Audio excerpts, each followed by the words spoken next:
May utang kasi sa akin si mama mo. Sige siya na, kunin mo na lang. May utang siya sa akin 500, singilin mo na lang siya. Yun na yung pamasko ko sa'yo, ano? Oo. Di ba dapat may pabasko kang ngayon? Tangina kasi mama mo, utang na utang. Yun.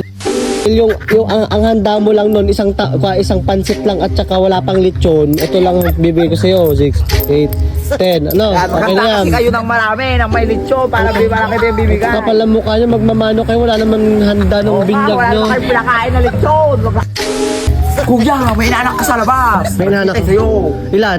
Dalawa sila. Inaanak ko? Oo daw. Asan sila? Tawagin mo. Sa labas. Tawagin mo sila. May mga bata, dito lang yung inom nyo. Bakit? Mamamas ko po. Mag-bless na kayo sa ninong nyo. Mag-bless kayo. Kawang kayo ng Diyos. Ikaw, kanino kang anak kay Ilang? Opo. Saka na kita bibigyan ng pamasko, di ba? Dahil pag nakabayad na si may utang kasi sa akin si mama mo. Sige siya na, kunin mo na lang. May utang siya sa akin 500, singilin mo na lang siya. Yun na yung pamasko ko sa'yo, ano? Oo. Di ba dapat may pabasko kang ngayon? Tangina kasi mama mo, utang na utang.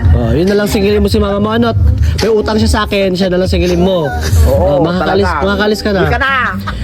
Ikaw naman, ikaw ba si Precious? Ito, dahil yung ang handa mo lang nun, isang pansit lang at saka wala pang lechon. Ito lang bibigay ko sa'yo. 6, 8, 10. Ano? Yan, Okay na maganda yan. kasi kayo ng marami, ng may lechon, para di malaki din bibigay. Kapal ang mukha nyo, magmamano kayo. Wala naman handa ng binyag wala nyo. na kayo pinakain na lechon. Huwag na kayo babalik ha. Tara na. Visit, maka-stress mga batang yan.